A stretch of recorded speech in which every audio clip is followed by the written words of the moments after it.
All right, I'm back with another rambling session on the Lakers. I know it's been a good minute since my last one, but I'm back. I'm not really sure how I'm not really sure how consistent I want to be with uploading these, but I at least want to be at consistent to the point where I'm not behind on like boatloads of information, which I'm in that position now. So I'm not doing myself any favors here. But yeah, welcome back to the second episode of rambling about the Lakers. Um, where do we even start? Um, so the last time I uploaded, we were talking. They were my initial thoughts on the Luca trade, and just raw reactions to that trade and potential fits and how the Lakers will look and all of that. So obviously now we have so much more information that has come out. Um, where do we even start? I guess start with Nico Harrison and I mean you guys probably have seen that press conference he did by now, and holy moly, was that such a horrible press conference because I mean it didn't even seem like he was really defending his stance on trading Luca. Like there was a lot of like, oh, I'm the GM, I'm the one making the decisions, so don't question me. I could have just done nothing, and people would say I did a good job or something like that. A whole bunch of yapping that he was doing, and the the future for me is three or 4 years from now, like 10 years from now, you could probably bury me and J Kidd. Like he doesn't even feel like he's not even thinking that he's gonna be the GM for the Mavericks like 10 years from now, which is absurd. But I mean, well, since trading Luca now, he probably won't be the GM for the Mavs, um but who knows? I mean, with the ownership right now, they seem like they supported the decision, which they did support the decision because the all the moves they are ran by the owners. So obviously they were supportive of the decision, and then oh, I think that there was like a excuse me, there was like a report from not a report, but it was a interview. I think correct me if I'm wrong. It might have been a Mavs owner or something, or somebody of like high power in the Mavs organization was like you look at the greats like Kobe, LeBron. He referenced Shaq as someone known for great conditioning, which is beyond me. If you know Shaq or are familiar with Shaq when he was a player, he had the worst work ethic and conditioning. So I don't know why you brought him up. I guess he just thought, oh, all time great, Shaq. But anyway, so yeah, Nico Harrison, he probably whether he wants the job or not, I feel like he's still in the good graces of the ownership right now. So if he still wanted to be GM for the foreseeable future, he probably will be. Um, but I don't know how much.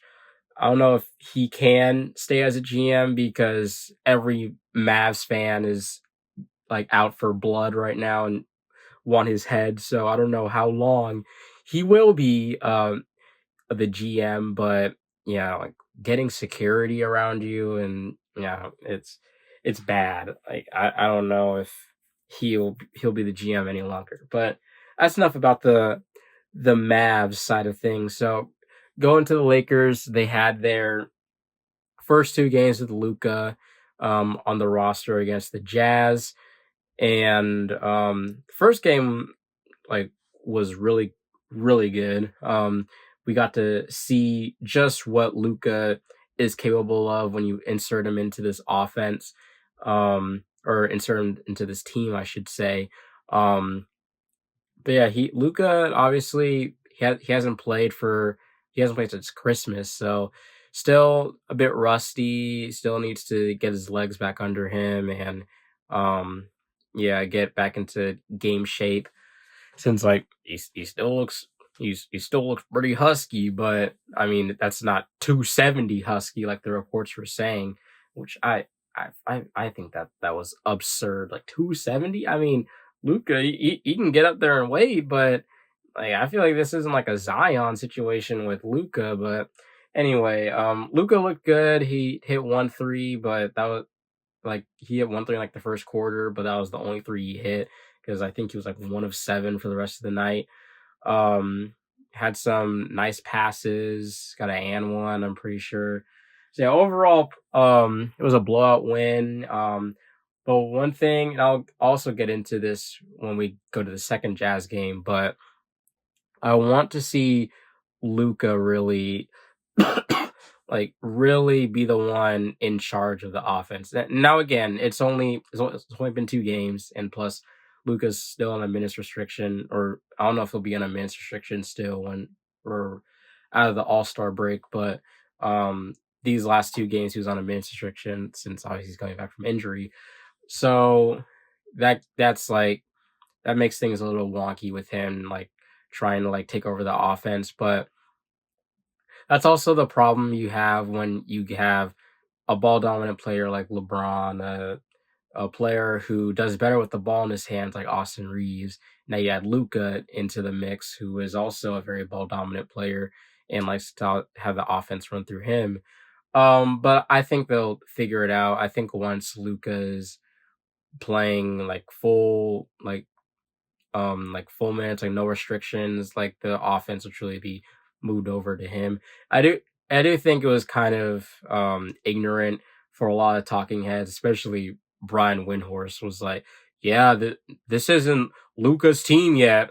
I'm like, "Bro, he only played 2 games with the Lakers. Like, obviously, there's going to be a feeling out period, and he needs to get adjusted to the team."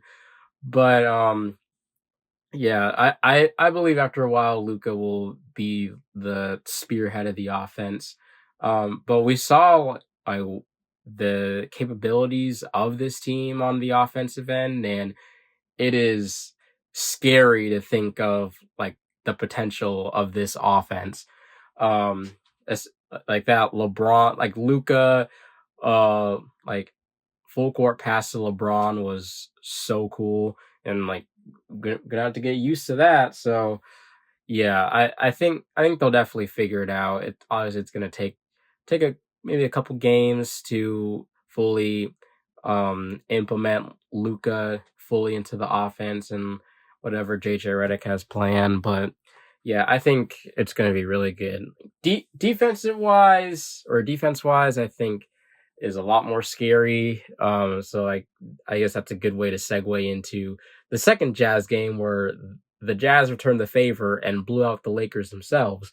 Um, yeah, so obviously with that game, no Dorian Finney-Smith, no Gabe Vincent, so some of our best defenders on the team. I mean, we still had Vanderbilt, but like Finney-Smith is like I think as of right now, he's definitely the heart and soul of the team, and also Gabe Vincent, who's been playing phenomenally lately. I think I read something like the last like 10 games, something he's been shooting like 41% from three. So yeah, he's been solid and also given some good defensive effort as well. Um, but yeah, that Jazz game, it really shows how much we need a big man, like a really like solid center. And we also signed Alex Len, but um and he got thrusted into a position like we literally just like signed him like the day before, and then I think we signed him the day before, and then the next day he's out there playing. So definitely thrusted into an uncomfortable position, like a very tough spot. So he was just getting cooked all night pretty much by like Walker Kessler and Laurie Markkinen. So it's tough for him, but I'm still happy with the signing. It's a good. I don't expect a lot from. I don't know what fans are really expecting from Alex Len to begin with. I mean, he was riding the bench in Sacramento for a good minute now. not really providing anything. Really, he's 7 feet, like I think he's like 270 or something. I don't know for sure. But he's really just a body ether out there for like the Jokic's of the world, or those like really good big men. You just throw him out there and hopefully hope like he can slow them down to some extent. But I don't expect him to be like a force of nature and blocking every shot and catching lobs and stuff. I never expected him to be like that. Um, but so far, like, yeah, that's like our biggest issue. And speaking of big men, I guess we should talk about the Mark Williams stuff because now initially I was very excited for the Mark Williams pickup. Um, it sucked to trade away Connect and give away like a few like valuable picks and Cam Rush. It was whatever. Um, and I was excited about Mark Williams. I was pretty familiar with Mark Williams' game because I had him on fantasy one year. But the other side of that is while he produced, he was also injured for a lot of that season. So um, I had that in the back of my head of like, oh, he does have quite a bit of injury problems. So initially I was hyped about the trade. I was like, we got our big man. He's only 23 years old, so he's like we got our big man of the future. Luca asked for a lob threat, like an athletic lob threat center, because he plays better with the lob threat center. We went out and got Mark Williams, and then we get a report the trade had been rescinded. So yeah, Mark Williams failed his physical.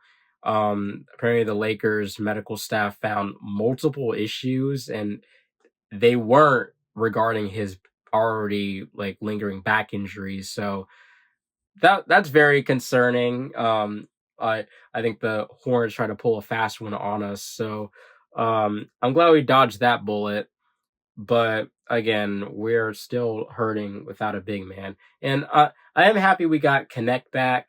I think Connect has a lot of potential. He still needs to work on his defense religiously because that man is horrific on defense. I vividly remember a possession. I believe it was because it was a game where AD was still on the team. I think it was the Celtics game.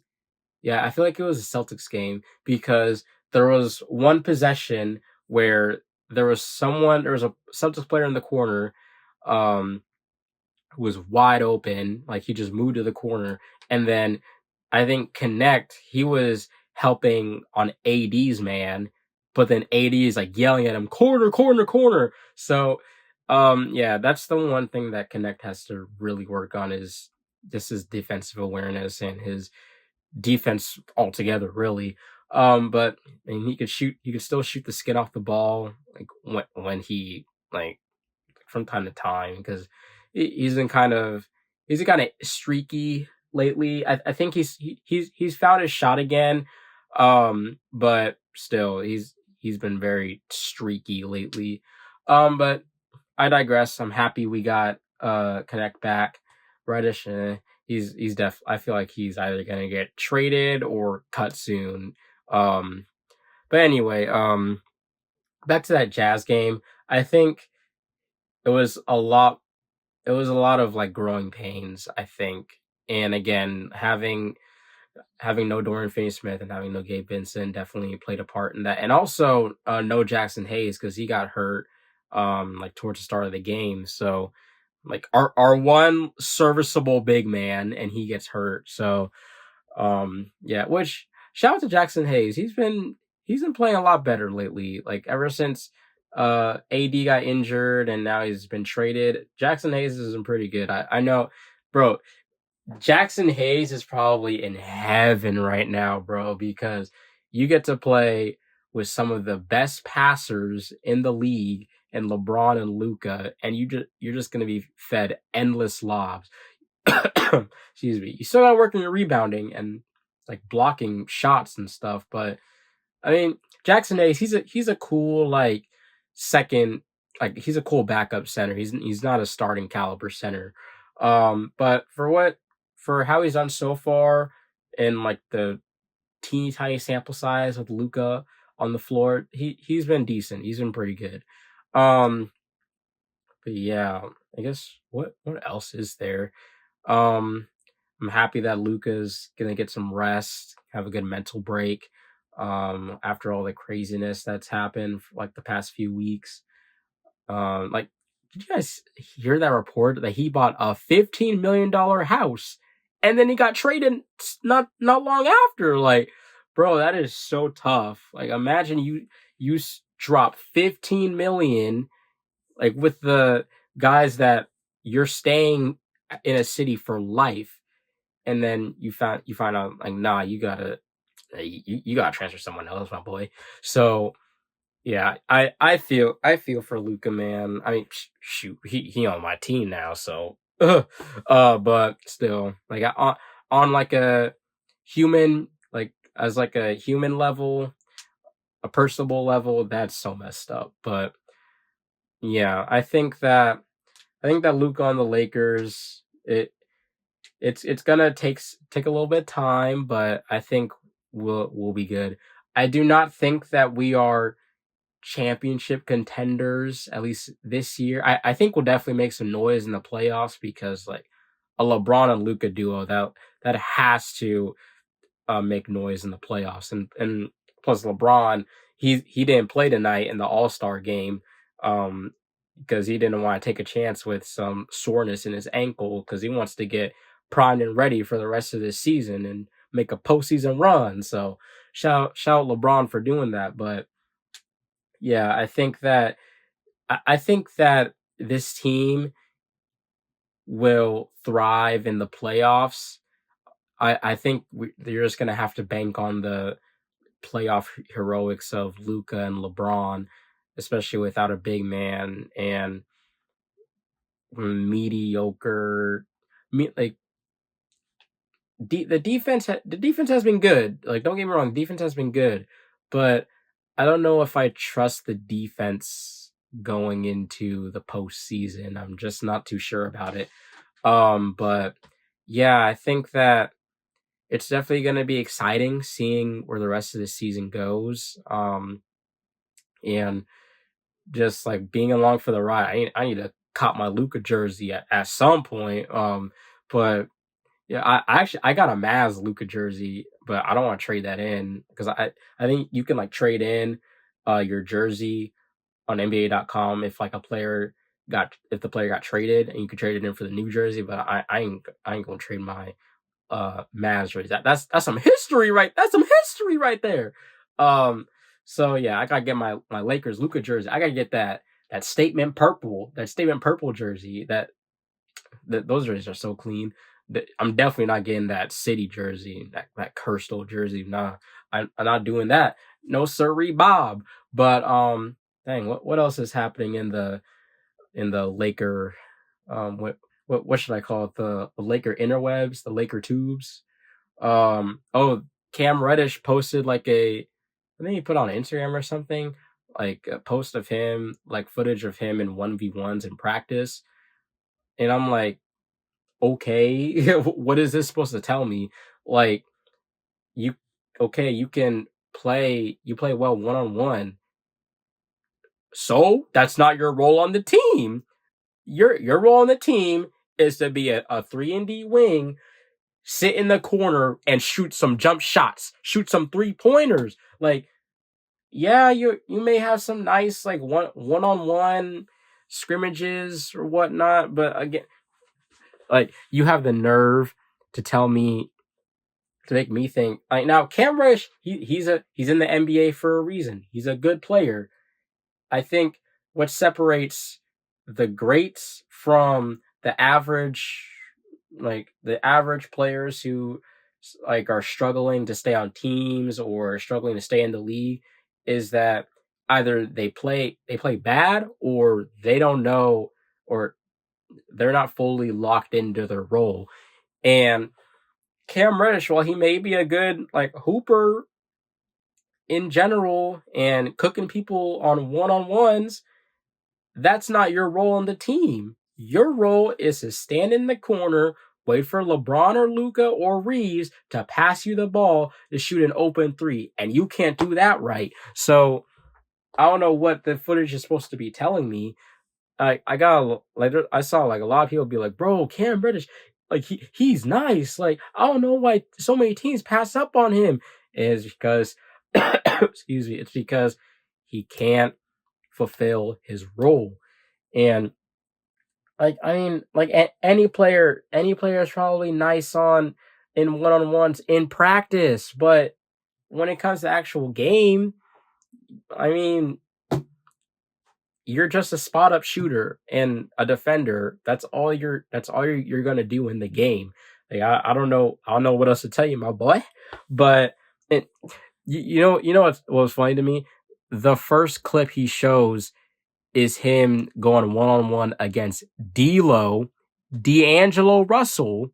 D'Lo, the man can't guard nobody. Like, are you supposed to? Am I supposed to be impressed by you cooking D'Lo? I can cook D'Lo.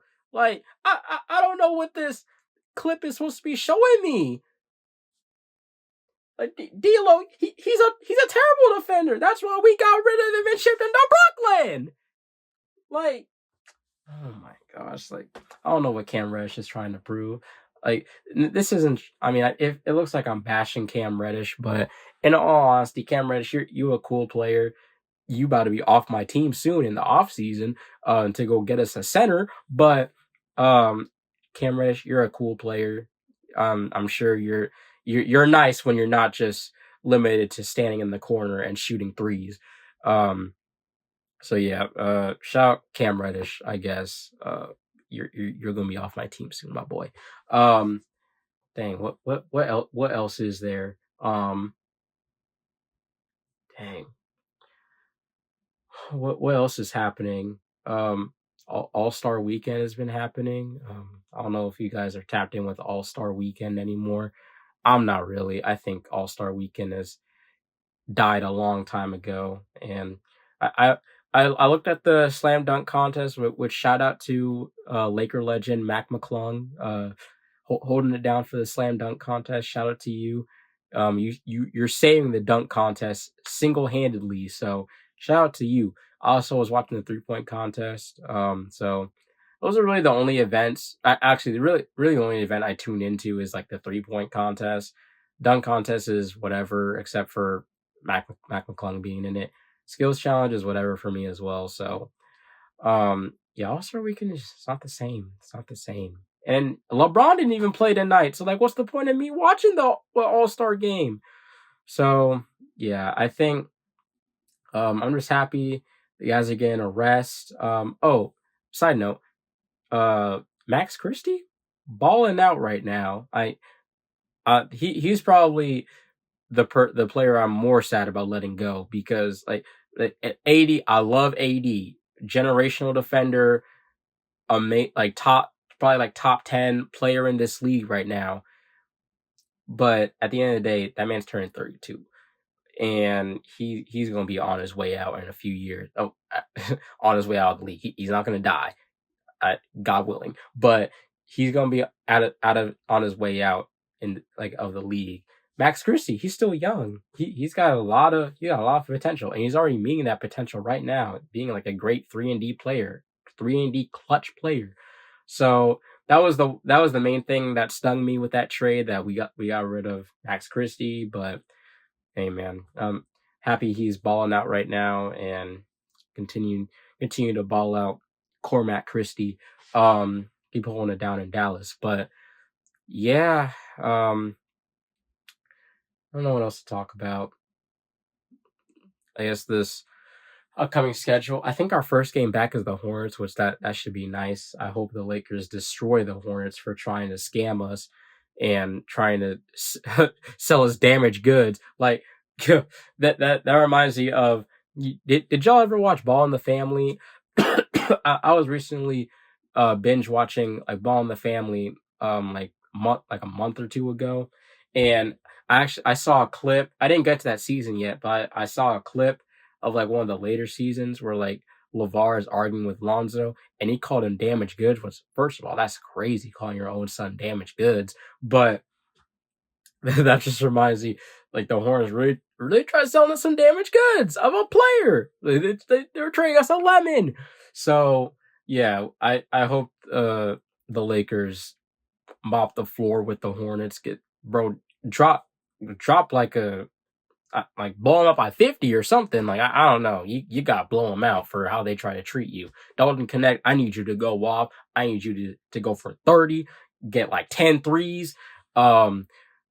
But yeah, I did see um a pretty brutal part of like our schedule, and um it's only like that because like of all the fires going on in LA, which prayers to everyone who's been going through those fires. I hope you guys are um safe and doing well and able to get back on your feet.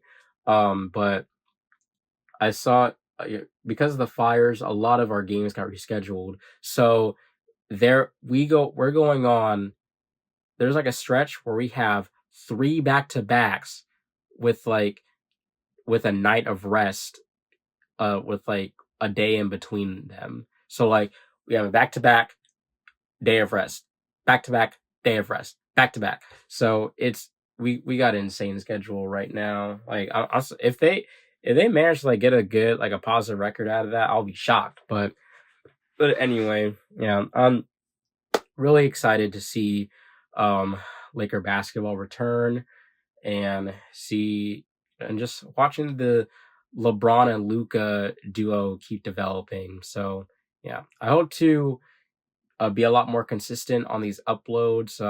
I probably will do another upload maybe after the first Lakers game, but or first Lakers game back from the All-Star break. But yeah, hope you guys continue to enjoy these rambling sessions. So yeah. All right. I'm signing off. I got school in the morning. So yeah. Bye guys.